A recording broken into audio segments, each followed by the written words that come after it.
বাংলাদেশের রাজনীতির মাঠ এখন উত্তপ্ত। একদিকে নির্বাচন নিয়ে সাধারণ মানুষের মধ্যে হাজারো প্রশ্ন, অন্যদিকে ধর্মীয় ও রাজনৈতিক ব্যক্তিদের মন্তব্য নিয়ে চলছে ছিঁড়াছিঁড়ি বিশ্লেষণ। ঠিক এই সময় মিজানুর রহমান আজহারী একটি বক্তব্য সামাজিক মাধ্যমে তোলপাড় সৃষ্টি করেছে। কিন্তু আসলে তিনি কাদের ভোট দিতে বলেছেন? এটা কোনো বিশেষ দলের সমর্থক নাকি এর গভীরে রয়েছে অন্য কোনো বার্তা? আজকের ভিডিওতে আমরা উন্মোচনা করব সেই সত্য। আপনারা জানেন, বাংলাদেশ নির্বাচনের বরাবরই ধর্মীয় নেতাদের বক্তব্যে একটি বড় প্রভাব থাকে।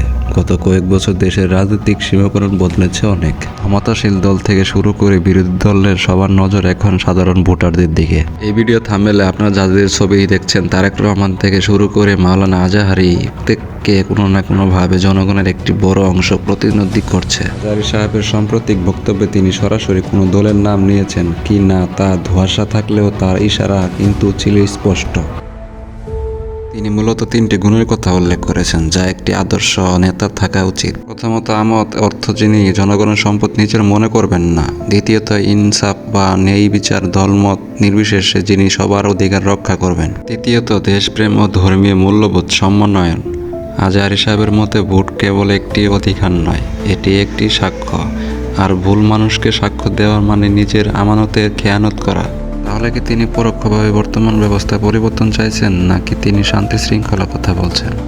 নির্বাচন আসবে যাবে, কিন্তু সাধারণ মানুষের ভাগ্য বদলাবে কিনা সেটাই বড় প্রশ্ন। আজহারী সাহেবের এই বার্তা কোনো বিশেষ গোষ্ঠীর জন্য নয়, বরং প্রতিটি সচেতন নাগরিকের জন্য একটি বিশেষ গাইডলাইন। আপনারা কি মনে করেছেন, তার এই বক্তব্যের পর নির্বাচনের মোড় কি অন্যদিকে ঘুরবে? আপনার মূল্যবান মতামত কমেন্টে জানান। ভিডিওটি ভালো লাগলে শেয়ার করবেন এবং সত্যের সাথে থাকবেন।